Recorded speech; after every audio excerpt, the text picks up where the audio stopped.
let's talk about the thing that I'm immediately scared of the most, and that has to be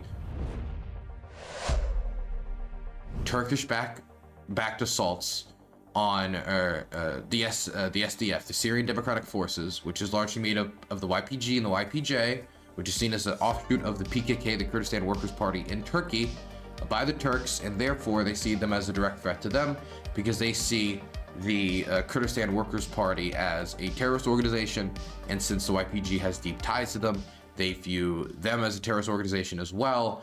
And they also just generally hate Kurdish separatist movements definitely around their region, because if there's a Kurdish separatist movement on their borders, like for example, right here, then they're scared that that could inspire Kurdish separatism across the border and lead to militancy and violence. And so they have decided through multiple operations, including Operation Olive Branch, Operation Peace Spring, all of these ironically named, both to invade this strip of land here, but also to invade Afrin, was to push out the Syrian Democratic Forces and any ties that they have to the Kurdistan Workers' Party, but has also led to a slew of human rights abuses, where in Afrin, many people lost their homes, many Kurds were pushed out, and what Kurdish communities in Syria have often referred to as ethnic cleansing, as many of their homes were given to fighters and the friends of fighters to put their own families and friends in and to replace them, which is why there was always like about fighting in the areas around Afrin, as people were pissed about getting forced out of their homes. There, of course, was the operation here, which the Turks sent to TFSA, also known as the Syrian National Army, across the border, and they captured a few cities, they captured some towns. But there was also some horrific war crimes reported in that time, including the capturing of Kurdish politicians that were executed on roadside, the execution of Kurdish civilians, of POWs, torture, looting, and selling bodies back to the families, where they would find a fighter's phone, call their family members, and then try to sell the body of said fighter or said dead person back to the family so they could get a proper burial.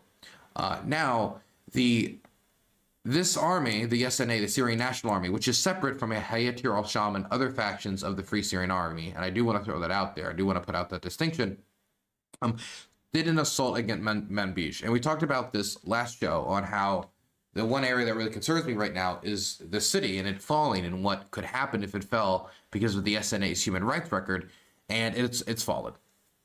It was captured, and the SDF was pushed across the river, the Euphrates, back into the east of the country.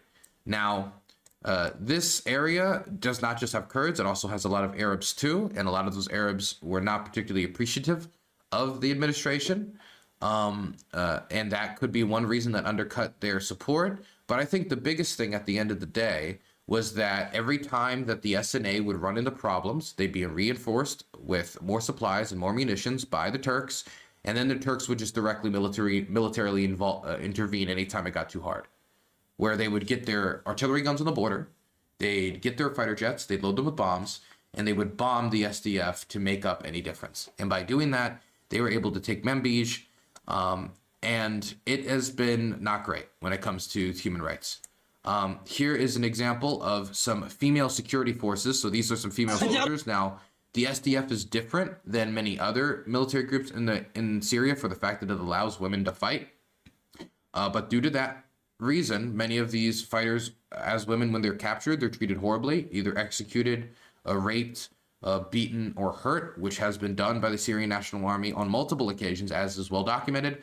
And in this video here, they are asking the fighters if they're Kurdish or they're Arabic. They're trying to identify who they're with, whether they're with them or they're Kurdish, possibly to help dictate how they're going to be treated. Because there are Arabs that are in the SDF. They actually do have some Arab militias along with them. But if they're Kurdish, the odds of them being war crimes do increase, because the SNA, again, and I'm not going to sugarcoat it, has a terrible human rights record. انت عربيه كرديه؟ لا عربيه. تسوي هنا؟ الله اكبر. المأسر عنصريين قسد. الله اكبر. الله اكبر. شباب كلها انا طالع بص هنا في كل قدامك شبابنا كلها ولا حد يطلع. شوف قدامك. So again, they're yelling at them, are you Kurdish or are you Arab? Are you Kurdish or are you Arab? Mind you, like, again, like rapes by SNA soldiers, looting by SNA soldiers, extrajudicial executions by SNA soldiers, these things are not like individual instances. These things are widespread and well documented. In fact, there have already been executions. This is SNA fighters, Syrian National Army fighters, going into a hospital, and they go into this hospital and find wounded men on hospital beds, which are, you know, not with them. They're with, you know, the SDF, and they execute them. Now, I'm not going to show the whole video where they execute them, but they shoot them in their beds and they just riddle them full of holes, executing one after the other while they're wounded and completely a threat to no one in their hospital beds. There have also been police like this who have been captured. These are not military, even though they're sometimes described as such. These are people who are members of the local police. And of course, as women, they face one threat. And as people who are in any way allied with the SDF, they face another threat, as since they were working with the administration to, you know, administer the Manbij area. And so their treatment, of course, is coming into question, and how they will be treated at once since they're detained is, of course, something that I'm extremely worried about. A big problem is, though, is that these behaviors are not punished. These behaviors are not punished. I would not say that they're necessarily encouraged by the Turks, or they're necessarily encouraged by the people who support the SNA. But when these war crimes occur, punishments are very slow to come. And even when they do rarely come, because on occasion they do come, it doesn't necessarily stop them, because the punishment might be mild or maybe not non-existent whatsoever. Let me give you guys an example. This guy is somebody who covers Kurdish stuff on Twitter quite a lot. And he spreads a lot of information about it. But I'm just telling you that because he's definitely pro-Kurdish, giving you his perspective, so you know his perspective. Now, this is a guy that they're documenting right here, Ali Kasham, who is the commander of a Turkish-led SNA group, factor of Ara al-Shakr. I always have a problem with this last one, Shakuria. Point is, though, he's a member of the Turkish-led Syrian National Army. He's a member of the fighting group, and he was actually found guilty, along with other of his fighters, of committing a massacre of a Kurdish family who was celebrating the New Year's in a Kurdish celebration around a fire, and that offended some Turkish SNA soldiers. And so they went to the family and they executed, brothers. They executed their sons. They executed a woman that was with them. They killed 4. They killed 4 and wounded 2 others at this bonfire. Now, this caused backlash, rare backlash. And this was in 2023. So this wasn't at the very start. This was like literally less than, this is about a year ago. Yeah, this was like roughly a year, maybe a year and a half ago. Horrific massacre, horrific murder. And these people actually get a little bit of attention. You know, people actually pay attention to the fact that this war crime happened. And so what happens? Well, it gets condemned by international courts. It gets condemned by the Turkish government, Germany, Human Rights Watch, the U.S. Embassy, and eventually a interim government under, being led around by the Turks, eventually prosecutes 3 of the perpetrators. 3 of them are sentenced to death.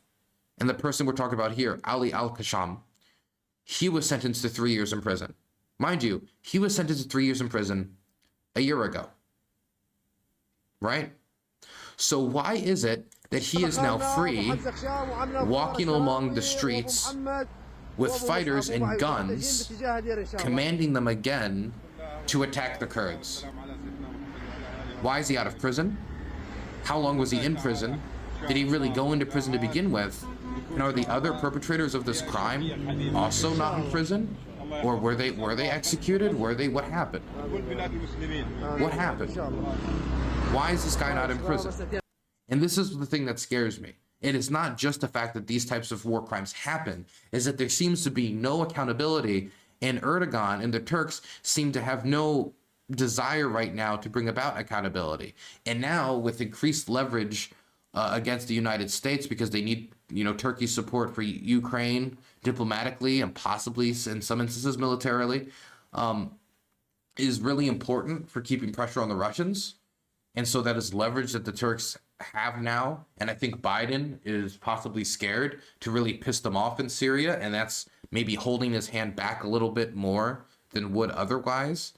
But the Turks right now, their main interest, I think, is smashing any SDF remnants that are along the Turkish border and trying to do as much damage to them as possible, so they're in a weakened position, because they do not want any type of Kurdish separatism succeeding really anywhere, but especially among their border. And if that means they have to work with some particularly reprehensible individuals, including even in some instances former ISIS fighters, I was reading about that like 5 or 6 years ago, then so be it.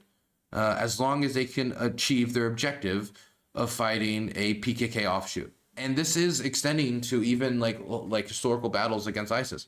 For example, Kobane, which has become very famous for its fight against ISIS, the Battle of Kobane was seen as kind of a turning point for the fight against the Islamic State, where the United States supported the SDF, eventually with air power and munitions against the advancing ISIS Islamic State, while the Turks stood across the other side of the border and did literally nothing. The Turkish Air Force is now carrying airstrikes against Kobane.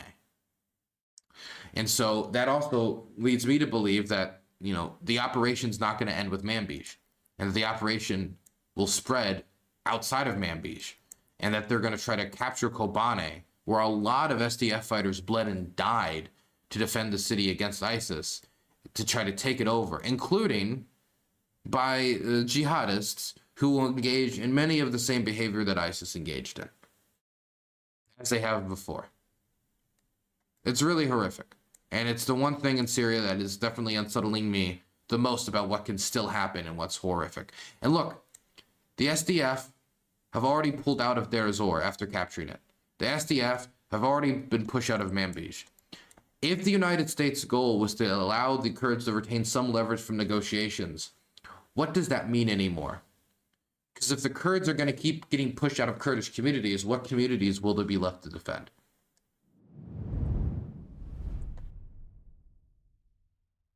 Unions just don't control people's votes like they used to.